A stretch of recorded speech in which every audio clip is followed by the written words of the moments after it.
Oh man, have you ever been there? That moment in your life when you're on your knees, maybe next to a hospital bed, maybe just alone in your dark living room at 3 a.m., and you are pouring your heart out to God. You're using all the right words, the phrases you heard in Sunday school, the ones that promise results. And yet, the silence. It's not a comforting silence, right? It's a silence that feels thick, like your deepest, most desperate prayer just bounced off the ceiling. You walk away wondering, did he even hear me? Am I doing this wrong? I've been there. I've lived in that space. For years, I just assumed that feeling of disconnect was my fault, that I didn't have enough faith, or that maybe I wasn't worthy enough for God to grant the request. I followed the formulas. I recited the verses. I did the things. And one day, I hit a spiritual wall so hard, I had to stop and ask, what if the silence isn't because God is absent, but because the very method we were taught is wrong? This is where the story gets good. This is where I want you to lean in. Because what I stumbled upon didn't just change my prayer life, it absolutely shattered my entire understanding of my relationship with Jesus.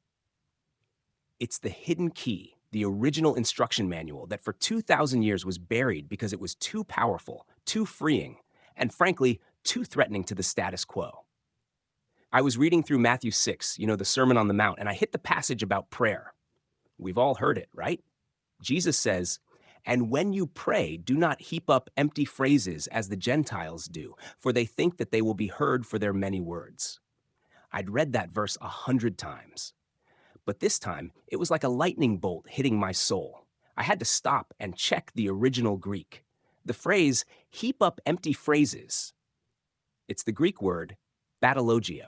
It literally means to stutter, to repeat the same empty words over and over, like a beggar endlessly chanting for scraps. And I just went, wait a minute, that's exactly what I've been doing. I was repeating prayers, using eloquent church language, trying to find the perfect combination of words to convince an almighty God to hear me. And Jesus, my King, my Lord, the one I dedicated my life to, was saying, don't do that. It's empty. It's powerless. It's the way of people who don't understand who God is. That's the first huge discovery, my friends. Prayer is not repetition. It is not petition. It is not a spiritual performance. It's not about finding the perfect phrase. That thought, that realization was just so mind blowing. It was a moment of pure, joyful liberation. And that got me wondering, if prayer isn't any of those things, then what is it? Jesus immediately gives us the answer. The real key that was so radical, it had to be reframed and misunderstood by religious institutions for centuries. He says, "But when you pray, go into your inner room and shut the door and pray to your Father who is in secret." Now, if you're like me, you were taught this meant a private closet, a quiet corner, a physical place to hide from the world.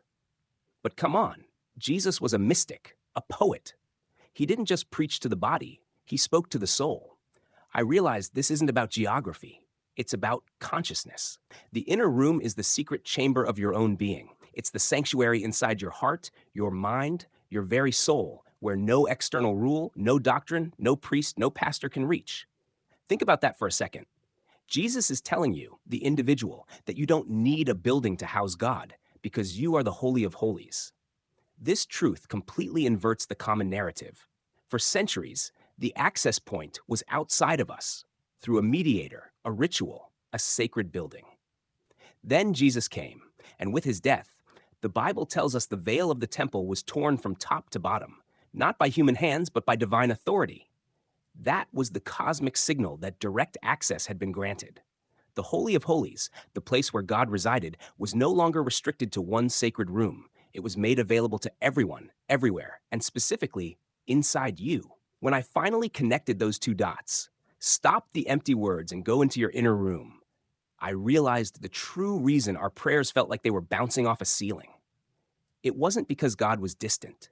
It was because we were looking outward to a God who dwells inward. We were begging a distant deity for what was already constructed in the depths of our own being. My friend, if this idea that your most powerful connection to the divine is a secret place inside you, if that is resonating in your bones right now, then you are a seeker, and you are not alone. There's so much more to uncover, things that will utterly change how you view Jesus' ministry and your own power in the world. if you're ready to step off the beggar's path and be initiated into the true hidden way of the Master, please hit that subscribe button. It's more than just a button. It's a commitment, a quiet vow that you are ready to remember what the church tried to bury. I'm going to tell you exactly how Jesus used this inner room before every miracle. And trust me, it wasn't to beg.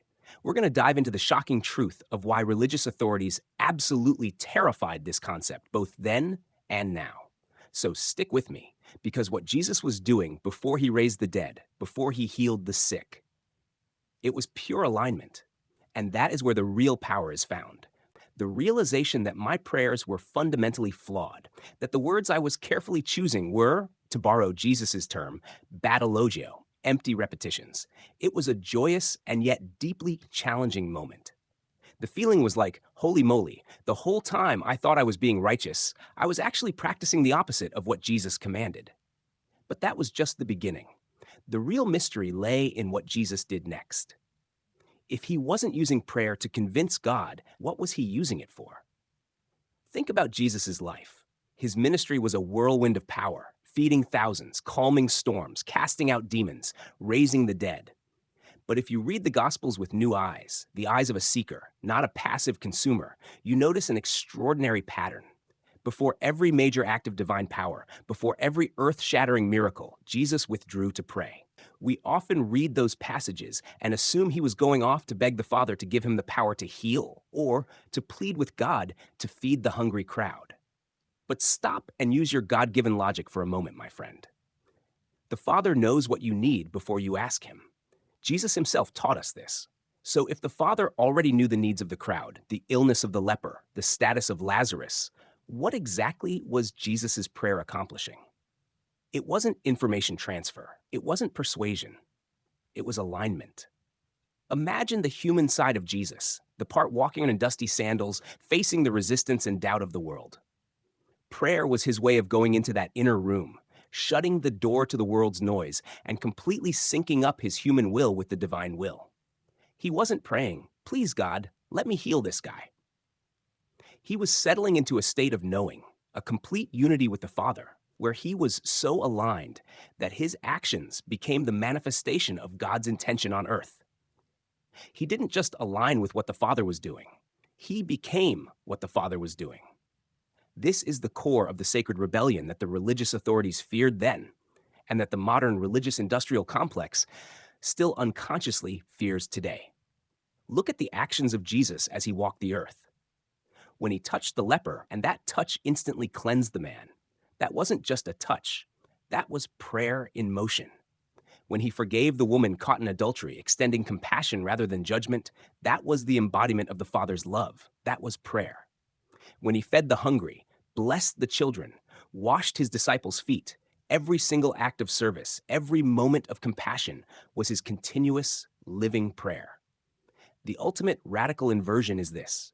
Prayer is not something you say. Prayer is not something you do. Prayer is something you become. Now, you have to realize how absolutely terrifying this idea is to any organized religion built on control. The moment you truly understand that you are the Holy of Holies, that your very existence is God's yes to the world, that your heart beats in rhythm with the divine will, the moment you become the prayer, you no longer need external structures. Think of it. You don't need their expensive buildings because you are the temple. You don't need their priests or pastors as mediators because you have direct access. You don't need to beg because you are walking in alignment with the one who owns everything. The traditional externalized petitionary prayer that many of us were taught serves a specific and often unintended purpose. It keeps us dependent.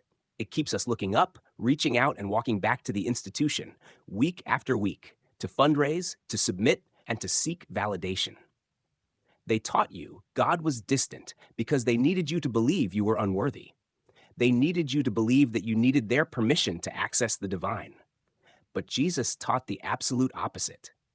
He revealed that the kingdom of heaven is within you. Prayer is not reaching up to heaven. It is descending into the kingdom that was always within you. This is not theology to be debated in a seminary.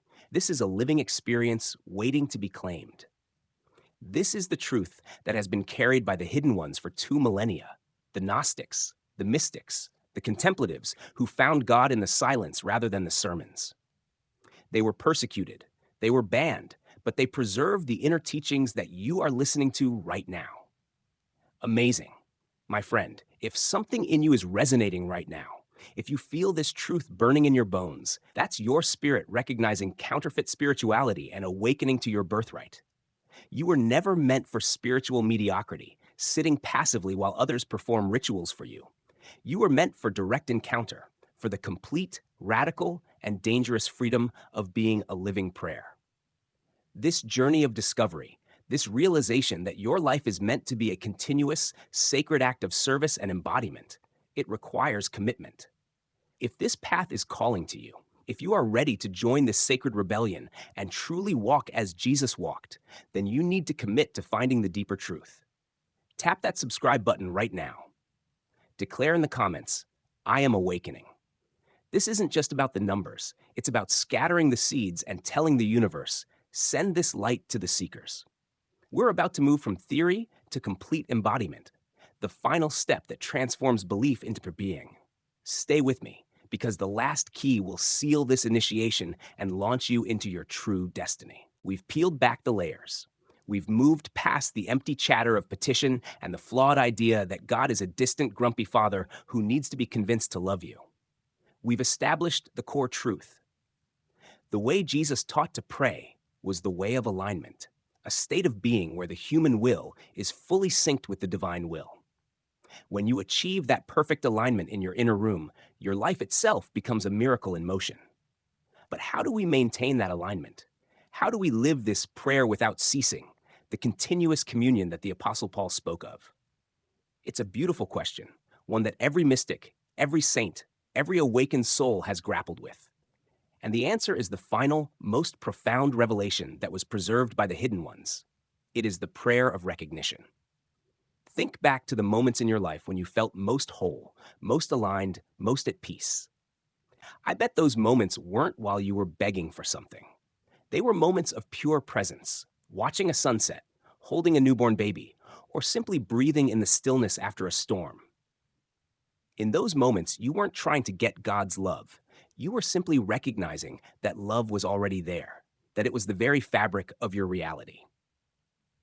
The prayer of recognition is the moment you stop looking for God out there, in the future, in a ritual, or in a distant heaven, and you recognize God in here. Not as a belief, not as a concept you debate, but as the living reality of your own deepest nature. It's an incredible shift in perspective. You are not a separate, flawed human trying desperately to connect with a powerful, distant God. You are God's way of experiencing this moment. Try this with me for a second. Close your eyes. I'm serious, just for a moment. Feel your breath. This breath, the ruach, the same word Jesus used for spirit, is literally breathing you right now. It requires no effort, no asking, no worthiness. Now simply recognize the awareness that is witnessing your thoughts, witnessing your emotions, witnessing your heartbeat. That pure, unchanging, always present awareness that is not separate from the divine. You are the divine dreaming of being human, while never for a second ceasing to be divine. This realization is the culmination of everything Jesus taught. It is the peace that surpasses all understanding, because when you recognize this truth, all fear, all guilt, and all the lies about your unworthiness simply dissolve. The world's needs don't change, but your capacity to meet them does, because you are no longer acting as a beggar. You are acting as the embodiment of the answer. This is your destiny, my friend. If you have followed this path, if these words have stirred your soul, it is because you were chosen to carry this knowledge forward. You are part of a sacred lineage of people who choose direct communion over religious performance. Look around you. The world is crying out for this truth. People are walking away from institutions that no longer feed their souls. They are starving for authentic spirituality. They are waiting for living prayers like you to show them the way, not through preaching, but through embodiment, through simply being so aligned with divine love that your very presence transmits what is possible. What a glorious, terrifying calling. The ultimate question is no longer, will God answer my prayers? The question becomes, will I answer God's prayer for the world, which is me? This hidden way, this sacred rebellion, cannot be walked alone. What has been stirred in you today must be protected and nurtured, or it will fade back into the world's noise. The true path continues in our private sanctuary, our community of seekers who carry the flame. We are the scattered ones finding each other again. Find the doorway to our community in the description below and the pinned comment. Don't walk this road alone. And for those ready to anchor this truth even deeper, we have prepared sacred companions, guides and soul maps designed to make the kingdom within a living, daily experience. My friend, you were born to be a walking miracle. You were born to be the answer. Step through the doorway and do not walk alone. Until we meet again, remember, the flame is inside you, and it must be carried forward.